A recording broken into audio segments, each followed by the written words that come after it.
Welcome back to Classic Firearms. I'm Brandon, and today we're talking about a Mora Arms MP5 magazine. Now this is a standard capacity MP5 magazine made out of steel that does also have a metal follower. So the video breakdown like this. We're gonna make sure it fits in a couple of different guns. We're gonna load up the mag, and then we also have done some firing testing on this, and it does cycle properly. Then at the very end, we'll give you some measurements, and that will consist of, we're gonna weigh it, just so you know exactly how much it weighs, and then we're also gonna give you the length of it overall. So first things first, let's go ahead and just talk about the construction of the mag for 2 seconds here. It's steel. It's solid, it's exactly what you expect.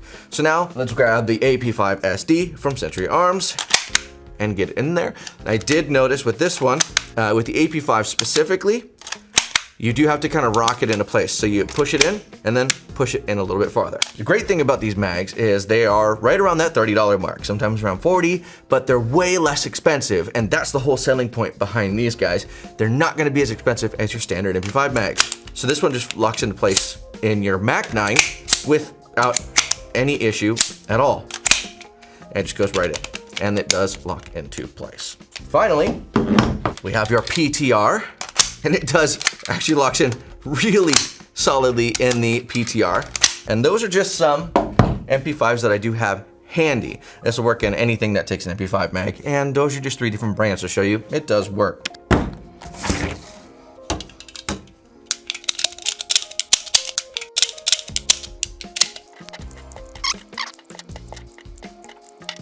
Now let's go ahead and get you that weight, so I'll be right back.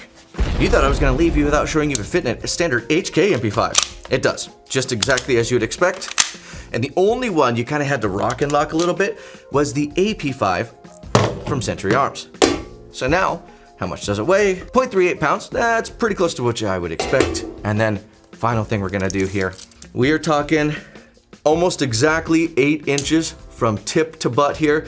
It's more like, I mean, it's almost like 8 1/4, but at the smallest portion, and then it's almost 8 at the actual longest portion because the mag sits in a little bit more at an angle. So with that being said, that's all I have for you guys today. Please leave a review down below. We would love to see your comments. I am curious if anybody else has experience with these mags. We have run probably a couple hundred rounds through these and not had any issues with them. We frequently bring them out to range days whenever we go shoot and film at the range with any of the MP5 things that you see, so you'll probably spot 1 or 2 of them in some videos as well. If we have any sort of issues or malfunctions with these, I will post a comment and pin it so that way you guys can actually see any updates that we might have down the road as well. So that's all I have for you guys today. God bless, stay safe.